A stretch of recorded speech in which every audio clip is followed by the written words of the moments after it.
Salut tout le monde, ça va les Célins? Et donc on commence tout de suite avec les histoires de ma famille qu'on a vécues. Mais je vais d'abord prévenir, dans cette vidéo, ça concerne ma famille. Je vais pas préciser c'est qui et qui.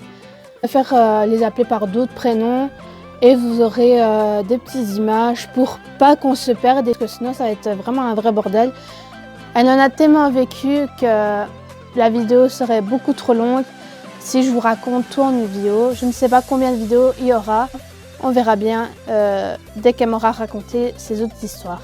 Mais avant de vous les raconter, on passe tout de suite à l'intro. À tout de suite.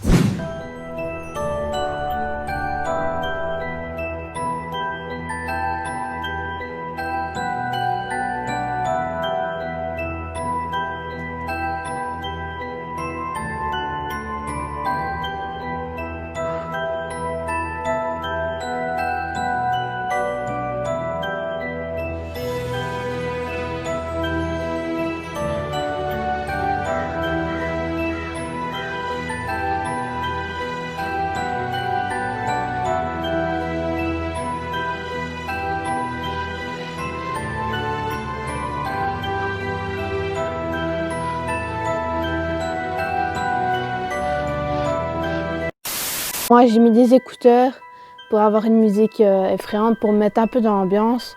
Comme avec les vidéos, vous avez besoin de musique pour vous mettre dans l'ambiance. Eh ben, c'est ce que je vais faire à partir de maintenant. Ouais, j'ai mis des trucs d'horreur.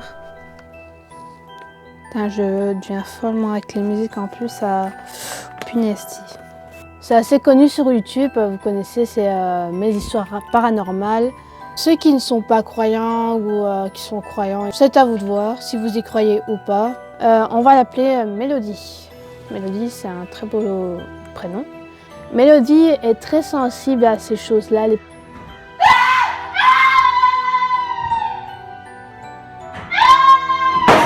petits fantômes, elle le sent arriver tout de suite, tu vois. Et donc cette personne-là, elle a des dons de... Peut-être pour les connaisseurs de passeurs d'âme, des passeuses d'âme. J'en parlerai dans une autre vidéo. Une passeuse d'âme, en gros, c'est comme Melinda Gordon. Vous voyez, elle voit des fantômes, elle les aide à passer de l'autre côté. Je pourrais être comme vous. Mais depuis mon enfance, j'ai découvert que je peux entrer en contact avec les morts. Les esprits errants, comme disait ma grand-mère. Ceux qui ne sont pas passés de l'autre côté parce qu'ils ont encore des affaires à résoudre avec les vivants et qui viennent me demander de l'aide. Pour vous raconter mon histoire, je dois vous raconter les leurs. Mais par contre, Mélodie, elle va pas faire des trucs de dingue comme elle fait. Et donc Mélanie, c'est comme ça qu'elle est. Parfois elle entend, parfois elle sent. Elle a des ressentis aussi, ça peut lui arriver. Mélodie, elle était chez elle avec ses parents. Elle est avec ses deux sœurs et son frère. Mélodie, elle est chez elle. Elle dort. Tranquille, elle dort. Et bizarrement, elle va se réveiller à 2 h du matin. Elle allait vers le balcon et elle s'accrochait à la rambarde. Et pendant plus ou moins 20 minutes, elle se mettait à hurler. D'après ce qu'elle m'a raconté, elle ne savait pas ce qu'elle faisait. Elle arrêta d'hurler et repartit dans sa chambre. Et sa petite sœur, elle, c'est quand même quelque chose, je dirais tout aussi bizarre que Mélodie. Sa petite sœur, vers minuit, elle commençait à pleurer et à tomber du lit toute seule. Pas genre, tu te retournes, tu tombes. Non, dès qu'elle était sur le lit, elle n'arrêtait pas de tomber. Peut-être quelque chose la poussait. Mélodie et ses frères et sœurs ont été dormir chez leur grand-mère maternelle pour voir si les mêmes choses étranges qui se passent comme chez eux. Et c'était malheureusement le cas. La mère de Mélodie supposait que c'était leur vieille voisine qui n'aimait pas du tout les enfants. Elle est gentille, ma fille, hein? Oui. Mais qu'est-ce qu'elle y aide? Qui faisait de la magie noire dans sa cave. Plus tard, Mélodie déménage. Elle déménage pas très loin. Elle a appris qu'une de ses copines de classe a déménagé dans son ancienne maison. La maison qui est hantée, d'après elle. Mélodie, elle est très souvent chez elle. Et Mélodie, encore une fois, est témoin de phénomènes paranormaux dans son ancienne maison qui qui est accompagnée de son ami. La bouilloire dans la cuisine s'est mise à s'allumer toute seule et ils ont vu un rocking chair dans le salon qui s'est mis à basculer en avant et en arrière tout seul. Et le papa de son ami, il a fait... C'est quand même dégueulasse ce qu'il a fait. Il a accroché un cadre dans son salon avec la photo du grand-père décédé. Il a déniché des cheveux de son père qu'il a collé au cadre. Une nuit, le papa de l'ami n'a plus su bouger bizarrement et il a remarqué que les cheveux qu'il y avait sur le cadre s'est décollé et est venu se réfugier sur son crâne à lui. Et il a pris peur, il a décidé de prendre le cadre et il l'a cassé en plusieurs morceaux qu'il a ensuite été mettre dans un égout. Le lendemain matin, le cadre était intact devant chez eux, comme si il n'a jamais été cassé. Et le frère de cet ami avait un enregistreur qu'il a utilisé dans la chambre pour enregistrer de la nuit. Et Mélodie a pu entendre dans l'enregistrement qu'on entend un homme essoufflé qui monte les escaliers et qui craque des allumettes. D'après Mélodie, c'était très impressionnant, mais malheureusement, on n'a pas ces enregistrements. Et ensuite, son ami, avec tout le reste de sa famille, ont déménagé eux aussi. Plusieurs années plus tard, les journalistes ont appris l'histoire de Mélodie et de son ami et sont venus en parler à la mère de Mélodie pour en savoir plus. Mais la mère ne voulait pas, elle refuse d'en parler. Et ensuite, ils ont appris qu'il y avait eu un pendu dans leur maison, où ils vivaient, où ils ont vécu des expériences. C'est sûrement l'esprit de cet homme qui hante leur ancienne maison et c'est tout ce qu'ils savent. On ne sait pas pourquoi il est toujours là et pourquoi il s'est pendu. Oh putain! Dans la musique, il y a eu un grognement là. La vidéo de la musique, c'est musique ambiance loup-garou.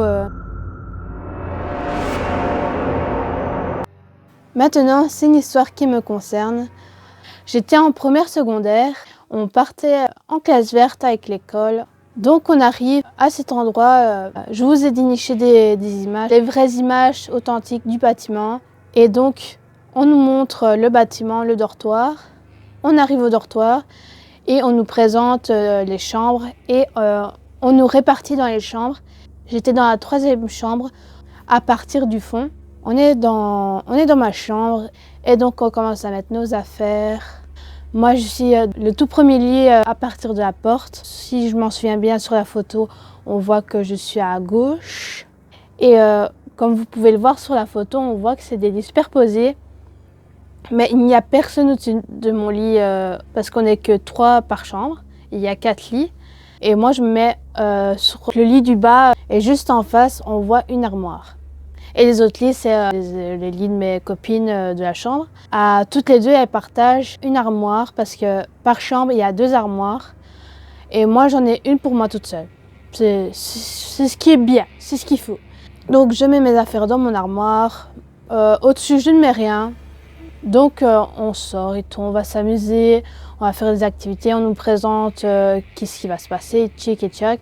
Et on vient au soir, je dors. Tout se passe nickel. Deuxième nuit, même chose. Tout se passe très bien. Je dors très bien. Même à point fermé, je dors très bien. Mais à partir, je dirais, de la 3e nuit ou même de la 4e, je m'en souviens plus trop, j'étais face au mur, je dormais. Et je me retourne et je me réveille pour me retourner. Et bizarrement, je vais ouvrir les yeux parce que je vais remarquer quelque chose qui est au-dessus de mon armoire. Mais d'après mes souvenirs, j'y prête pas vraiment attention. J'étais vraiment fatiguée. Je veux dormir parce qu'on a passé une longue journée, on s'est amusé et je me rendors. Mais le lendemain, quand je me réveille, je réfléchis quand même à ce que j'ai vu parce que vraiment, en une seconde, j'ai vraiment regardé un bref instant qu'est-ce que c'était. Et je voyais que c'était quelque chose d'assez grand. Je réfléchissais et tout, je me suis dit, j'ai dû rêver, ça peut arriver. Je suis dans un nouvel endroit. La nuit approche, je vais dans mon lit, la même chose, je me retourne et cette fois, j'ouvre vraiment les yeux grands ouverts. Parce qu'en face de moi, au-dessus de mon armoire, il y a comme un homme qui me regarde en train de dormir. Et il est assis d'une façon assez bizarre, assis comme Tarzan, vous voyez. Je vois qu'il a au niveau de sa tête, c'est une forme assez bizarre, mais ça, je ne saurais vraiment pas vous dire à quoi ça ressemblait. J'ai vraiment presque pas de souvenir au niveau de ça. Mais bizarrement, ce qui m'a marqué, c'est la façon de comment il était assis. Et je m'en souviens que je voyais que sa forme, je voyais sa tête, ses épaules. Je savais décrire comment il était assis, comme je vous le dis. Mais tout était noir. Je ne voyais pas ses yeux, je ne voyais pas sa bouche. C'était vraiment une ombre noire et qui me fixait en train de dormir. Et je distingue vraiment bien que ce truc, cette chose qui me regarde en train de dormir, était vraiment en train de fixer vraiment mon lit. C'est vraiment étrange. Et quand je vois qu'il me regarde en train de dormir, je suis comme pas tétanisée parce que je sais encore bouger, parce que je m'en souviens d'avoir remonté, vraiment comme dans les films, remonté ma couverture au niveau de mon visage. Et la seule chose que j'ai jamais oubliée, c'est mon cœur qui battait tellement fort que j'ai cru que cette chose allait l'entendre et que mon cœur allait sortir de ma poitrine. Vous allez me dire, ouais, mais t'as sûrement fait une paralysie du sommeil, ça arrive à tout le monde. Je suis en train de dormir, je rêve. Et en fait, non, pas du tout, je savais très bien bouger. Je me suis même retournée et j'ai fermé les yeux et j'ai attendu que la fatigue soit vraiment bien présente pour m'endormir parce que sinon je ne dormais pas. Tout ce que j'attendais, c'est que ce truc s'en aille. Et j'essayais de calmer mon cœur parce que, comme je vous dis, il battait tellement fort qu'il résonnait dans mes oreilles et que j'ai cru qu'il allait vraiment sortir de ma poitrine. Et au fil de la nuit, j'ai presque passé une nuit blanche et j'ai finalement réussi à m'endormir. Et le lendemain, je me réveille, la première. Le premier réflexe que j'ai, c'est que je regarde au-dessus de mon armoire et je remarque qu'il n'y a rien. Mes amis se réveillent, je leur dis « Est-ce que vous avez mis votre valise ou un sac, quelque chose comme ça au-dessus de mon armoire ?»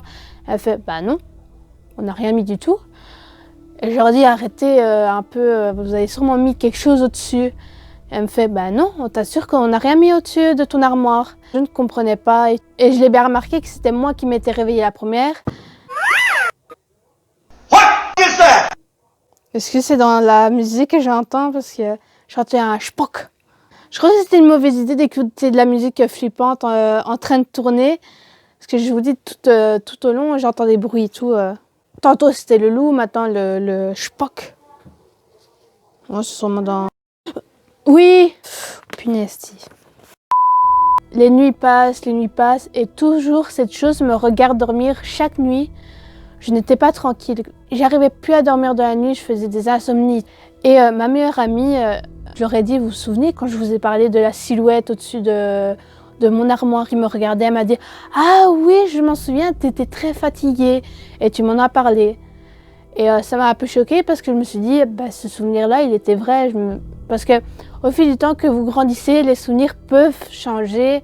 Mais non, c'était vraiment c'était vrai, ça s'est vraiment passé.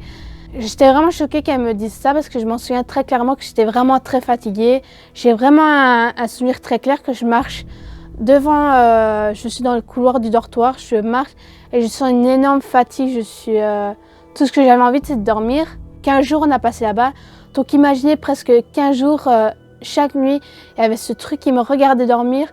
Soit il me regardait moi, ou soit il regardait par la fenêtre. Mon séjour est presque fini là-bas, mais j'ai quand même très peur d'aller dormir et je dis à une femme qui s'occupe de nous, je dis « Madame, s'il vous plaît, j'ai peur d'aller dormir, il y a quelque chose qui est là, qui me regarde.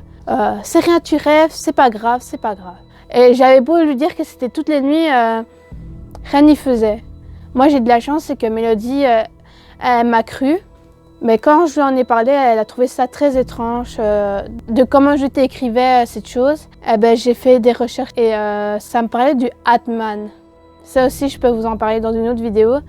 J'étais très contente de retourner chez moi et de savoir passer des nuits tranquilles. Et donc voilà pour cette vidéo, j'espère que ça vous aura plu. Et n'oublie pas, un j'aime, un partage, un commente. Et le plus important, t'abonner, c'est surtout ça qu'il me faut. Et n'oubliez pas d'aller aussi checker la chaîne de mon pote. Je vous mettrai le lien de sa chaîne dans le petit i qui s'affiche en haut. Et donc je vous laisse là. Surtout, n'oubliez pas, prenez garde à ceux qui vous regardent dans le noir. Au revoir, bonne nuit.